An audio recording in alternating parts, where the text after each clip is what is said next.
we want to protect the line limit. And we're going to begin to talk about our second best friend here in just a moment. The line limit is a line about 2.5 inches down. About 2009, ASTM said, hey, we recommend you all put a line limit. And what's going to happen is that's going to remind folks, the line worker, when they're using these tools, that the resistors that help protect the tool and the lineman behind the tool, that line limit shows you where those resistors lie, which are directly behind that line limit. All right? So what that does is it takes that current and it squeezes the current. It adds resistance to the tool. Instead of having that full current, that full potential, what it does is it squeezes it and it makes it safer, the tool safer. So you're not getting primary to the tool, you're getting a percentage, a small percentage of what's on that X. Because you got to get something in order for the tool to let you know what that something on the X was. So it looks at that current and it gives you that voltage indication right there. All right? So protect that line limit. So what I want you all to do is you're going to use your imagination and you're going to use it and you're going to create a sphere. And you're going to take that line limit and you're going to take that line limit all the way under the tool, behind the tool, over the top of the tool, side to side the tool. And in that sphere, we're going to call her your air dielectric. We're going to talk about her a lot, your air dielectric a whole lot.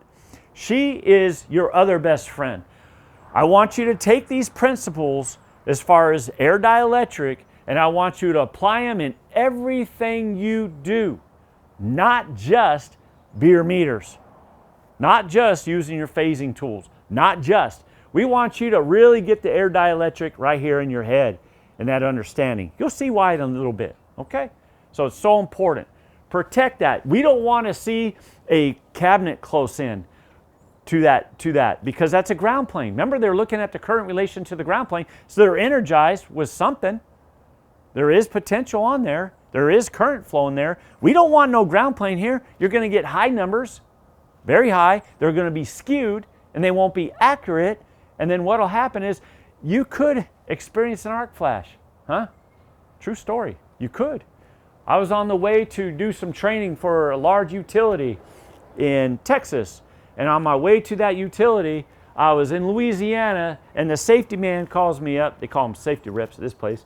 He called me up and he said, hey man, we were using your tools. We just had an arc flash. And it's like, man, I'm one day from being there, giving them training and they have an arc flash. One day before I get there. It's like, what the heck? So anyways, I said, hey, send me the picture. They sent me the picture and guess what? You probably already can figure out what happened. Yeah, they were using it. They had a feed through and they had a static wire right next to the meter head. Arc flash. Poof. Lineman's fine. Lineman's okay. But they didn't get what you're getting now. They didn't get line worker safety tool competence. They didn't get that. Now they have it and they don't ever call back. It doesn't happen no more. And we're going to talk about how to mitigate that because sometimes you can't help but having that cabinet nearby. Sometimes you can't help but having that other phase, your switching cabinet or something, that other phase is going to be nearby. Sometimes you can't help yourself. That's just how it is. But we're going to show you how to fix that, how to mitigate that.